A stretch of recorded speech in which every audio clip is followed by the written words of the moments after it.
Welcome to science sense. इस series में students आप साइंस पढ़ेंगे नहीं बल्कि साइंस सीखेंगे। इससे पहले कि हम साइंस पर बात करें, क्यों ना मैं आपके सामने एक मैजिक ट्रिक शो करूं। ये मेरे पास एक खाली कप है और इस खाली कप में मैं आपके सामने कुछ पानी ऐड करता हूं। आपको मालूम है कि जब मैं इस कप को अपसाइड डाउन करूंगा तो वो पानी जो है वो बाहर गिर जाएगा। लेकिन ये पानी कहाँ गायब हो गया? क्या आप शॉक हो गए स्टूडेंट्स? अच्छा चलें, इससे पहले कि आप इस पर मजीद सोचें, ये देखिए ये मेरे पास एक स्टायरोफोम है और आप लोग जानते हैं कि इस कप के साइज के मुकाबले में स्टायरोफोम काफ़ी बड़ा है और इस सूरत में ये कभी भी इसके अंदर पूरा नहीं आ सकता।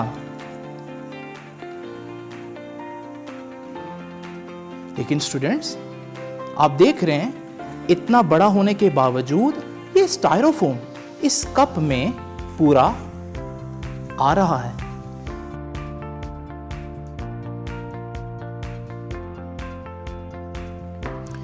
स्टूडेंट्स आप सोच रहे होंगे कि वाकई में ये तो मैजिक हो गया, लेकिन याद रखिएगा मैजिक वैजिक कुछ भी नहीं होता। ये भी असल में साइंस ही होती है, ऐसी साइंस जिसको आम लोग ज्यादा तौर पर नहीं जानते होते। तो मैं आपको बताता हूं कि असल में यहां पर क्या हुआ। वो जो कप मैंने आपको दिखाया था वो कप खाली नहीं था, बल्कि उसके अंदर एक बड़ा ही जबरदस्त किस्म का पाउडर था, एक पॉलीमर था। ये पॉलीमर यहां पर मैं आपको दिखा रहा हूं। ये पॉलीमर की खास बात यह है कि ये एक सुपर एब्जॉर्बेंट है, यानी ये बहुत ज्यादा क्वांटिटी में वाटर को एब्जॉर्ब कर सकता है। तो जब मैं इसमें वाटर ऐड करूंगा तो आप देखेंगे कि ये पानी को एब्जॉर्ब करना शुरू कर देगा और एब्जॉर्ब करते करते हमारे पास इस तरह का एक नया कंपाउंड बनेगा। और आप देखेंगे ये कंपाउंड क्योंकि सॉलिड है तो जब मैं इसको उल्टा करूंगा तो ये नहीं गिरेगा। तो ये असल में एक केमिकल रिएक्शन था।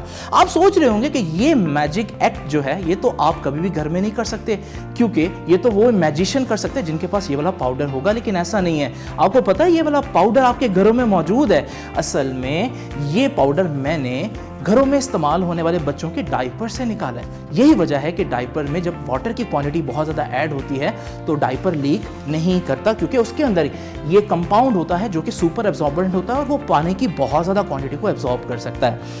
अब आप सोच रहे होंगे कि अगर वो पहले वाला मैजिक एक्ट केमिकल रिएक्शन था तो फिर यहाँ पर ये जो स्टायरोफोम गायब हुआ ये भी कोई मैजिक एक्ट नहीं बल्कि केमिकल रिएक्शन ही होगा। बिल्कुल सही पहुंचे आप। इसके अंदर भी मेरे पास एक कंपाउंड ही था और उस कंपाउंड का नाम है एसीटोन। ये एसीटोन जो आपके सामने यहां पर नजर आ रहा है, इस एसीटोन में एक खास बात यह है कि ये स्टायरोफोम को एब्जॉर्ब कर सकता है। आप जानते हैं कि स्टायरोफोम में 98% एयर होती है। तो जब मैं एसीटोन के अंदर इसको डालूंगा तो ये एसीटोन के अंदर डिसॉल्व होना शुरू हो जाता है। यही वजह थी कि ये पूरा का पूरा एसीटोन के अंदर ये स्टायरोफोम डिसॉल्व हो जाएगा।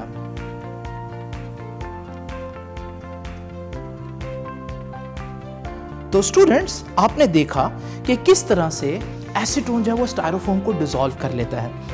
आपने ये बात हमेशा याद रखनी है और कभी भी एसीटोन को स्टायरोफोम के कप में पोर नहीं करना, क्योंकि ऐसा करना मुमकिन नहीं होगा, क्योंकि हम लोग जान चुके हैं कि स्टायरोफोम जो है वो एसीटोन में डिसॉल्व हो जाता है। आप सोच रहे होंगे कि ये एसीटोन जो है ये भी सिर्फ हमें केमिस्ट्री के लैब में मिलेगा, लेकिन ऐसा नहीं है, बल्कि ये एसीटोन वो केमिकल है जो फीमेल्स नेल पॉलिश रिमूवर के तौर पर इस्तेमाल करती हैं। तो स्टूडेंट्स आपने देखा कि आपके इर्द गिर्द कितने ऑसम किस्म के केमिकल रिएक्शंस मौजूद हैं। अब आप सोच रहे होंगे कि क्या कोई ऐसी निशानियां हैं जिनसे मैं अपने इर्द गिर्द होने वाले केमिकल रिएक्शंस को आइडेंटिफाई कर सकूं? तो बिल्कुल ऐसी बहुत सी निशानियां हैं जो आज हम डिस्कस करेंगे। स्टूडेंट्स कहीं पर कोई केमिकल रिएक्शन हो रहा है, इसको मालूम करने के हमारे पास बहुत से क्राइटेरिया हैं, लेकिन उसमें एक सिंपल क्राइटेरिया है कलर चेंज का। यानी कि जब भी हमारे पास दो केमिकल्स रिएक्ट करते हैं तो अक्सर औकात कलर चेंज हो जाता है, जिससे हमें पता चलता है कि यहां कोई केमिकल रिएक्शन हुआ है। मिसाल के तौर पर अगर हम पोटेशियम आयोडाइड को लेड नाइट्रेट में ऐड करें तो आप देखते हैं किस खूबसूरती से कलर चेंज हो जाता है। इसी तरह से अगर आप सोडियम हाइड्रोक्साइड को फिनोल्फथलीन में ऐड करें या सोडियम क्लोराइड के सॉल्यूशन को सिल्वर नाइट्रेट में ऐड करें तो आप देखेंगे हमारे पास इन सारी सूरतों में केमिकल ने कलर चेंज किया है, जिससे हमें पता चल गया कि यहाँ कोई ना कोई केमिकल रिएक्शन हुआ है। आपको ये कलर बहुत खूबसूरत लग रहे होंगे, लेकिन स्टूडेंट्स कुछ केमिकल्स ऐसे होते हैं जिनकी खूबसूरती नॉर्मल लाइट में नहीं बल्कि अल्ट्रावायलेट लाइट में पता चलती है, क्योंकि स्टूडेंट्स ये केमिकल्स यूवी लाइट की मौजूदगी में ग्लो करते हैं, जैसे कि आप देख रहे हैं। तो अगर ऐसे केमिकल्स को यूवी लाइट की मौजूदगी में वाटर में हम डिसॉल्व करें तो आप देखेंगे एक बड़ा जबरदस्त इफेक्ट होता है। आप देख रहे हैं ये वर्टेक्स। स्टूडेंट्स आप लोग सोच रहे होंगे कि ये वाला केमिकल आपको कहां से मिलेगा, हो सकता है ये तो सिर्फ किसी केमिस्ट्री लैब में ही हो, लेकिन ऐसा नहीं है। आप जो हाइलाइटर यूज करते हैं उन हाइलाइटर्स के अंदर बेसिकली यही केमिकल है, इसका नाम फ्लोरोसीन है। स्टूडेंट्स अब सोचने की बात यह है कि केमिकल रिएक्शंस के दौरान ये जो केमिकल चेंजेस आती हैं या कलर चेंजेस आती हैं, क्या इनका कोई प्रैक्टिकल बेनिफिट है? केमिकल रिएक्शन के बाद कलर चेंज करने की जो ये प्रॉपर्टी है, उसी की वजह से एसिड बेस इंडिकेटर्स काम करते हैं। ये एसिड बेस इंडिकेटर्स क्या होते हैं? आपको मालूम है हमारे पास कुछ सब्सटेंसेस जो हैं वो एसिड होते हैं और कुछ बेसिस होती हैं। अब हमें कैसे पता चलेगा कि कौन एसिड है और कौन बेस है, कौन स्ट्रॉन्ग एसिड है, कौन वीक बेस है? तो उसके लिए हमारा ये काम आसान करते हैं एसिड बेस इंडिकेटर्स। किस तरह से? वो एसिड बेस इंडिकेटर्स जब एसिड्स और बेस के साथ रिएक्ट करते हैं तो वो अपना कलर चेंज करते हैं। मिसाल के तौर पर देखिए मेरे पास ये 4 डिफरेंट किस्म के सब्सटेंसेस हैं, जिनमें कोई स्ट्रॉन्ग एसिड है, कोई वीक एसिड है, कोई वीक बेस है, कोई स्ट्रॉन्ग बेस है। अब मुझे कैसे पता चलेगा? इसके लिए हम यूज करेंगे ये यूनिवर्सल इंडिकेटर। ये एक एसिड बेस इंडिकेटर है। तो जब मैं इन सब में ये यूनिवर्सल इंडिकेटर ऐड करूंगा तो हर एक के साथ ये रिएक्ट करने के बाद डिफरेंट कलर देगा, जिससे मुझे अंदाजा हो जाएगा कि कौन स्ट्रॉन्ग बेस है, कौन वीक बेस है, कौन स्ट्रॉन्ग एसिड है और कौन वीक एसिड है। तो सबसे पहले मैं इसमें ऐड करता हूं यूनिवर्सल इंडिकेटर के। तो आप देख रहे हैं कि इसने अपना कलर जो है वो चेंज कर लिया। इसी तरह से स्टूडेंट्स जब मैं इसमें यूनिवर्सल इंडिकेटर ऐड करता हूं तो आप देखेंगे ये भी अपना कलर चेंज करेगा, लेकिन इसका कलर जो है वो पहले के मुकाबले में डिफरेंट है।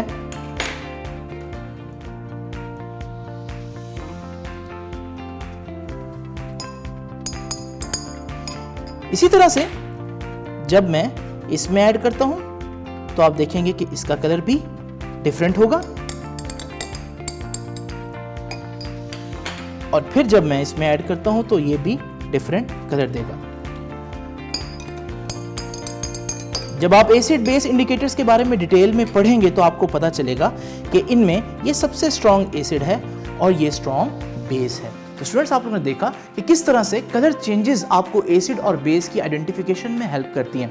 आप यकीनन ये सोच रहे होंगे कि ये एसिड बेस इंडिकेटर, जैसे फॉर एग्जांपल ये जो acid base indicator universal indicator हमने यूज किया, ये तो सिर्फ लैब में ही मिल सकता है। तो आपका दिल कर रहा होगा कि आप भी घर में आइडेंटिफाई करें कि कौन से हमारे पास ऐसी चीजें हैं जो एसिड्स हैं और कौन सी ऐसी चीजें हैं जो बेसिस हैं। क्या कोई इंडिकेटर आपके घर में अवेलेबल है? तो स्टूडेंट्स अगर आप थोड़ी सी ट्राई करें तो ऐसा इंडिकेटर आप बना सकते हैं। उसके लिए आपको चाहिए होगी ये रेड कैबेज, और उस रेड कैबेज के छोटे छोटे पीस कर लें और फिर उन पीसेस को आप गर्म पानी में बॉईल करके वो जो पानी आएगा उसको फिल्टर करके जब अपने पास देखेंगे तो वो कुछ इस तरह से होगा। तो स्टूडेंट्स ये एक होममेड एसिड बेस इंडिकेटर है। जरा देखिए मेरे पास ये घर के कुछ एसिड्स और बेसिस हैं। घर के एसिड्स और बेसिस से मुराद ये है कि इसमें कुछ स्प्राइट है और कोई हमारे पास ब्लीच है और कोई सब्सटेंस जो है वो हैंड सैनिटाइजर है। तो अब मैं ये देखने के लिए कि कौन एसिड और कौन बेस है, ये एसिड बेस इंडिकेटर की कुछ क्वांटिटी सब में ऐड करूंगा।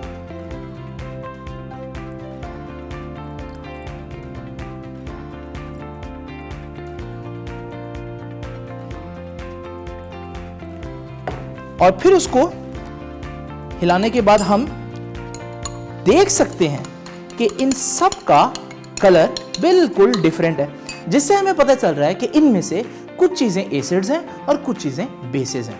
अब स्टूडेंट्स आप लोग देख रहे हैं कि यहां पर मैंने इंडिविजुअली इनका कलर चेंज किया, लेकिन अगर हमारे पास पीएच ग्रेजुअली चेंज हो तो कलर भी ग्रेजुअली चेंज होगा। तो उसके लिए हम क्या करते हैं, उसके लिए हम लेते हैं यहाँ पर ड्राई आइस। आप देख रहे हैं ड्राई आइस में एक खास प्रॉपर्टी है कि जब हम इसको वाटर में ऐड करते हैं तो ये कार्बोनिक एसिड बनाती है, जो कि एक एसिडिक चीज है।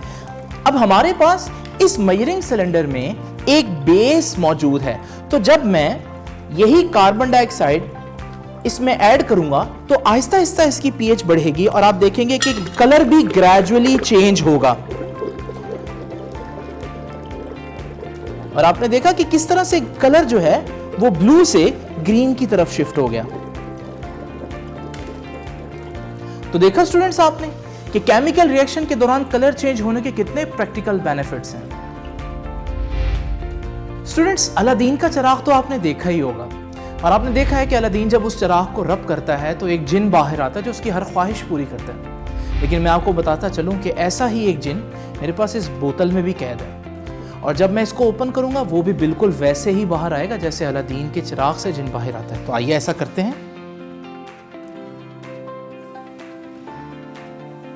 स्टूडेंट्स, अब ये जिन बाहर आने लगा है,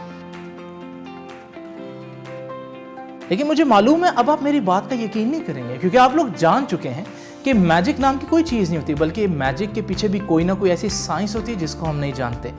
तो अब हम देखते हैं कि असल में यहाँ पर ऐसी कौन सी साइंस थी जिससे आपको लगा कि कोई जिन इस बोतल से बाहर आएगा। तो उसके लिए स्टूडेंट्स मैं एक ट्रांसपेरेंट बोतल लेता हूँ। तो अब आप लोग देख रहे हैं कि इस ट्रांसपेरेंट बोतल में बेसिकली मेरे पास एक केमिकल है और इस केमिकल का नाम है हाइड्रोजन पेरोक्साइड। और इसी तरह से आप लोग देख रहे हैं कि यहाँ पर मैंने मैंगनीज डाइऑक्साइड को हैंग किया हुआ है। होता क्या है कि जैसे ही मैंने इसको ओपन किया तो वो फौरन मैंगनीज डाइऑक्साइड जो है वो नीचे जाकर हाइड्रोजन पेरोक्साइड से रिएक्ट करना शुरू हो गया और हमें ऐसा लगता है जैसे यहाँ से एक जिन बाहर आने लगा। स्टूडेंट्स, ये सब बात करने का मकसद क्या है? मकसद ये है कि मैं आपको बता सकूं कि केमिकल रिएक्शन की एक आइडेंटिटी ये है कि केमिकल रिएक्शन के नतीजे में कोई गैसेस बनती हैं, जैसे कि आप लोग देख रहे हैं। तो केमिकल रिएक्शंस को आइडेंटिफाई करने का एक तरीका यह है कि आप देखें क्या कोई गैस तो नहीं बन रही। आइए कुछ ऐसे एग्जांपल देखते हैं जो आपके घर में गैस फॉर्मेशन के केमिकल रिएक्शंस होते हैं। तो स्टूडेंट्स, केमिकल रिएक्शन के नतीजे में गैस का बनना ये सिर्फ केमिस्ट्री की लैब में नहीं होता, बल्कि हमारी डेली लाइफ में ऐसे बहुत से रिएक्शंस हो रहे होते हैं जहां गैसेस की फॉर्मेशन हो रही होती है। फॉर एग्जांपल ये देखिए, ये मेरे पास बेकिंग सोडा है जो कि आप लोग बहुत ज़्यादा कुकिंग में इस्तेमाल करते हैं। और इसी तरह से ये सिरका यानी कि विनेगर है। अगर आप इन दोनों को मिक्स करें तो आप देखेंगे कि इसके नतीजे में भी एक केमिकल रिएक्शन होगा और आप देख रहे हैं कि इसके नतीजे में गैस प्रोड्यूस हो रही है। मैं उस गैस को चेक कर सकता हूं कि वो कौन सी गैस है। अगर मैं एक जलती हुई माचिस इसके करीब लेकर जाऊं तो आप देखेंगे वो बुझ जाएगी, जिससे पता चल रहा है ये कोई ऐसी गैस है जो जलने में मदद नहीं देती। तो स्टूडेंट्स, याद रखिएगा ये कार्बन डाइऑक्साइड है। वो कार्बन डाइऑक्साइड जो आप लोग समझते हैं कि सिर्फ लैब में प्रोड्यूस होती है, वो आप लोग इस वक्त घरों के अंदर जो केमिकल्स मौजूद हैं, यानी कि जो फूड केमिकल्स हैं, उनके रिएक्शन से भी बन रही है। बिल्कुल इसी तरह से आप इसी रिएक्शन को स्टूडेंट्स यूं कर सकते हैं कि आप इस कार्बन डाइऑक्साइड को कलेक्ट भी कर सकें। तो ये देखिए जी, मेरे पास ये बैलून है, इसके अंदर वही बेकिंग सोडा है और यहाँ पर हमारे पास वही विनेगर है। तो अब मैं इन दोनों का रिएक्शन फिर से करता हूँ। स्टूडेंट्स, अब वही कार्बन डाइऑक्साइड आपके पास इस बैलून में कलेक्ट हो सकती है। आप लोग यही कार्बन डाइऑक्साइड पहले भी कलेक्ट करते होते हैं। ये वही कार्बन डाइऑक्साइड है जिसको पहले आप सिर्फ लैब में कलेक्ट कर सकते थे, लेकिन अब आप लोग देख रहे हैं कि घर में भी इसको कलेक्ट किया जा सकता है। स्टूडेंट्स, इसी तरह से हम लोग इनो यूज करते हैं। तो अगर मैं इनो जब पानी में डालता हूं तो आप लोग नोट करते हैं कि वहां पर भी एक केमिकल रिएक्शन होता है और आप देखते हैं कि उस सूरत में भी हमारे पास एक गैस की फॉर्मेशन होती है। स्टूडेंट्स, अगर आप चाहें तो आप इसको इस तरह से भी कर सकते हैं।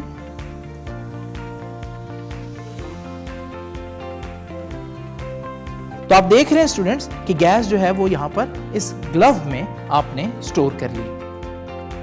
स्टूडेंट्स, अब हम गैस की फॉर्मेशन देखने के लिए एक बहुत ही आसान और मजे का एक्सपेरिमेंट करते हैं। उसके लिए आप लोगों ने सिंपल एक अदद सॉफ्ट ड्रिंक लेनी और इस सॉफ्ट ड्रिंक के अंदर आपने मेंटोस ऐड करनी है। लेकिन ये मेंटोस ऐड करते हुए आप लोगों ने पीछे हो जाना। तो यहां पर भी आप लोग देखेंगे कि किस तरह से गैस फॉर्मेशन हुई है। तो स्टूडेंट्स, आप लोगों ने देखा कि केमिकल रिएक्शंस की आइडेंटिटी का एक तरीका यह है कि आप देखें कि क्या दो चीजें मिलकर कहीं गैस तो नहीं बना रही। अगर वो बना रही हैं तो इसका मतलब ये भी एक केमिकल रिएक्शन ही है। स्टूडेंट्स, जिस तरह से केमिकल रिएक्शन को आइडेंटिफाई करने का एक तरीका यह बताया कि कहीं कलर तो नहीं चेंज हो रहा, बिल्कुल इसी तरह से केमिकल रिएक्शन को आइडेंटिफाई करने का एक तरीका यह है कि आप देखें कहीं आग तो नहीं प्रोड्यूस हो रही। और इसकी सबसे आसान एग्जांपल आप अपने किचन में देखते हैं, जहां लाइटर से आप देखते हैं कि आग जो है वो प्रोड्यूस हो रही होती है। स्टूडेंट्स, चीज़ों के जलने के अमल को हम कंबस्टन कहते हैं। हमारे इर्द गिर्द बहुत सी ऐसी चीज़ें हैं जो बहुत तेज़ी से आग पकड़ती हैं, इन्हें हम हाईली इनफ्लेमेबल मटेरियल कहते हैं। ऐसी कुछ एग्जांपल्स मैं अभी आपको दूंगा, लेकिन वो इसलिए नहीं है कि आप उनको घर में ट्राई करें, बल्कि वो इसलिए हैं कि आप उनको घर में अवॉइड करें और ऐसी सूरत हाल में कहीं भी आग करीब ना हो, इस बात को मेक श्योर करें। तो स्टूडेंट्स, सबसे पहली एग्जांपल जो मैं आप लोगों को देने लगा हूं, वो एग्जांपल आपकी डेली लाइफ में इस्तेमाल होने वाले पिंग पोंग बॉल है। आप लोग जानते हैं कि ये जो बॉल है ये आमतौर पर लोगों को नहीं मालूम कि बहुत ज्यादा फ्लेमेबल होती है। तो देखिए,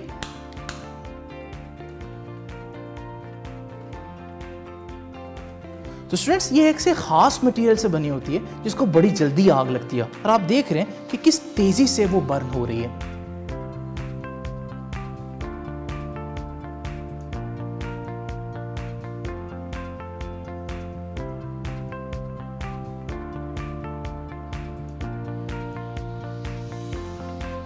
तो स्टूडेंट्स, इस बॉल को कभी भी आग के करीब नहीं लेकर जाएंगे आप लोग। आप लोग जानते हैं कि इस तरह के टी बैग्स तो हम लोग चाय बनाने के लिए इस्तेमाल करते ही रहते हैं, लेकिन आपको मालूम है ये टी बैग जो है, इसका ये जो कवर है ये भी बहुत हाईली इनफ्लेमेबल है।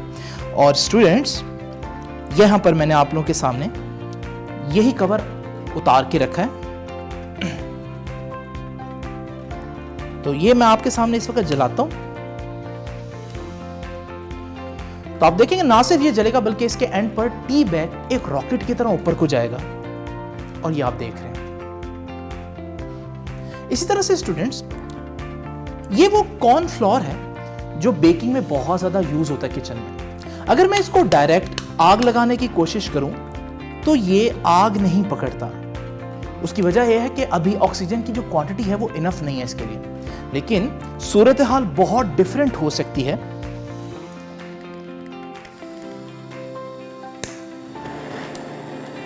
स्टूडेंट्स, यही कॉर्न फ्लोर मैंने इस वक्त इस पाइप में रखा है और मैं आप लोगों को बताना चाह रहा हूं कि ये कॉर्न फ्लोर अगर गिर रहा हो और करीब में आग हो तो ये कितना डेंजरस हो सकता है। आप इसको बिल्कुल भी घर में ट्राई नहीं करेंगे, सिर्फ इससे आप सबक सीखेंगे कि किस तरह से आपने इन चीजों को अवॉइड करना है। तो स्टूडेंट्स देखिए जरा,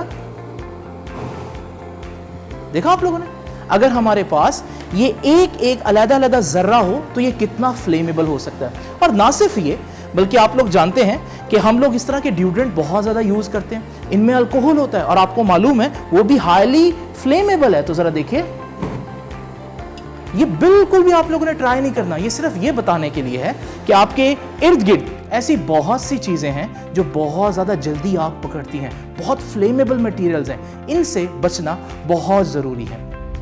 तो स्टूडेंट्स, आप लोगों ने देखा कि हमारे सांस लेने से लेकर हमारे खाने पीने तक हर जगह पर केमिकल रिएक्शंस इन्वॉल्व हैं। आप सोच रहे होंगे कि हमें हर जगह पर केमिकल रिएक्शंस का फायदा ही होता है, लेकिन ऐसा नहीं है, बल्कि कुछ जगह ऐसी है जहां पर हम चाहते हैं कि केमिकल रिएक्शन ना हो। मिसाल के तौर पर इस बल्ब को ही देख लीजिए। आप जानते हैं कि इस बल्ब का जो फिलामेंट है वो हवा में मौजूद ऑक्सीजन के साथ फौरन रिएक्ट कर जाता है। हम चाहते हैं कि ये केमिकल रिएक्शन ना हो। इस वजह से आप लोग देख रहे हैं कि हमने यहाँ पर एक ग्लास और उस ग्लास के अंदर कोई इनर्ट गैस यानी ऐसी गैस जो रिएक्शन ना होने दे वो डाली हुई है। मिसाल के तौर पर वो नाइट्रोजन हो सकती है या कोई और नोबल गैस हो सकती है। तो आप लोगों ने कभी सोचा कि अगर इसके ऊपर ये ग्लास की बॉडी ना होती और इसके अंदर ये गैस ना होती तो फिर ये फिलामेंट क्या इसी तरह से वर्किंग कर सकता था? तो स्टूडेंट्स, ये मेरे पास एक और बल्ब है और इस बल्ब का ग्लास मैंने उतार दिया। अब हम चेक करते हैं कि क्या इसका फिलामेंट सरवाइव कर सकेगा या नहीं।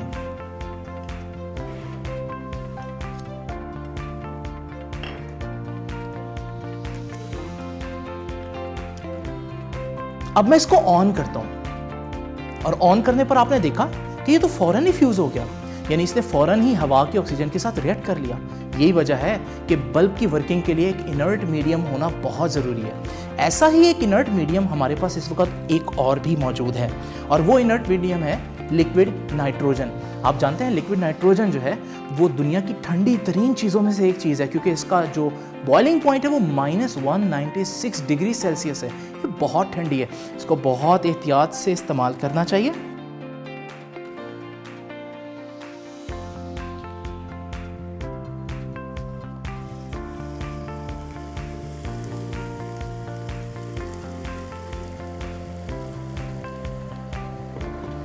तो स्टूडेंट्स, आप लोगों ने देखा कि ये इतनी ठंडी है कि ये फौरन ही बॉयल होना शुरू हो गई है। तो अब मैं क्या करता हूँ, मैं इस फिलामेंट को चेक करता हूँ कि यह फिलामेंट इस लिक्विड नाइट्रोजन के अंदर, जो कि एक इनर्ट मीडियम है, सर्वाइव कर सकता है या नहीं कर सकता। तो अब हम इसको ऑन करके देखते हैं स्टूडेंट्स। तो आपने देखा कि ये बिल्कुल सर्वाइव कर रहा है, वैसे जैसे आम बल्ब में करता है। वहां नाइट्रोजन गैस होती है, जबकि यहां हमारे पास लिक्विड नाइट्रोजन, लेकिन दोनों ही इनर्ट मीडियम है।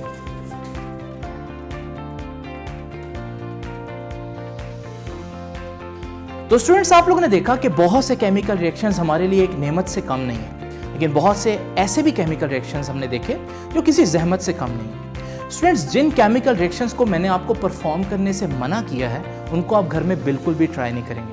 उम्मीद है आज के एपिसोड से आप लोगों ने बहुत कुछ सीखा होगा। आपसे अब इंशाल्लाह मुलाकात होगी साइंस सेंस की नेक्स्ट एपिसोड में। तब तक के लिए अल्लाह हाफिज।